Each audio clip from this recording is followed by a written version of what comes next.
Everyone, welcome to my YouTube channel. আজকে দেখাবো তোমাদেরকে একটি ফেব্রিক জুয়েলারি, দুর্গাপুজোর স্পেশাল শিউলি ফুলেরই ফেব্রিক জুয়েলারি দেখাবো। তো প্রথমে আমি একটি কার্ডবোর্ড নিয়ে নিয়েছি, তারপর দুটি টার্সেল আগে থেকে তৈরি করে রেখেছিলাম, সেই টার্সেল দুটি আমি লাগিয়ে নিচ্ছি জাম্পিংয়ের সাহায্যে। এই জুয়েলারিটা একটু অন্যরকম ধরনের করতে চাইছি, তো তোমরা দেখো, পুরোটা অবশ্যই ভালো লাগবে।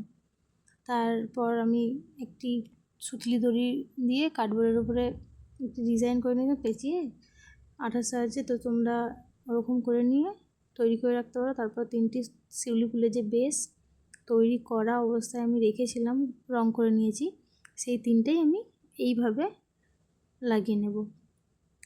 তো এগুলি ভালোভাবে আঠা দিয়ে একটু সময় নিয়ে লাগাতে হবে আর কি, কারণ আঠা ভালোভাবে শুকনো না হলে খুলে পড়ে যাবে।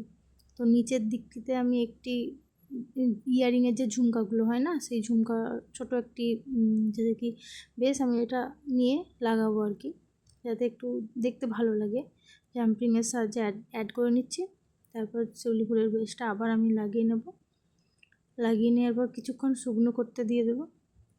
শুকনো করতে দিয়ে দেওয়া হলে আস্তে আস্তে ওই 6টা কড়ি নিয়েছি, যে 6টা কড়ি লাগাবো।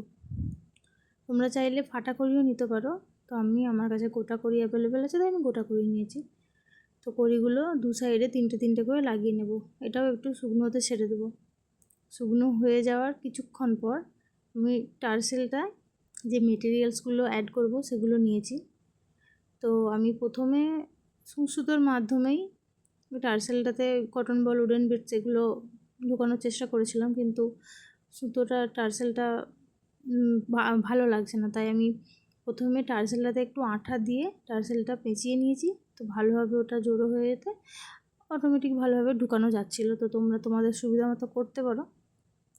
আমি প্রথমে একটি কটন বল ঢুকিয়েছি লাল কালারে, তারপরে একটি উডেন বিট, তারপরে হলুদ কালারের একটি কটন বল নিয়েছি। তো এইভাবে আমি দু সাইডটা একইভাবে করে নেব। তো করে নেওয়ার পর মোটামুটি জুয়েলারিটা রেডি হয়ে গেল। তো তার আগে বলি, আমি একটু ডিজাইন করে নিয়েছিলাম ফেব্রিক দিয়ে, তোমরা চাইলে করতেও পারো বা নাও করতে পারো। তো কেমন লাগলো জানিও।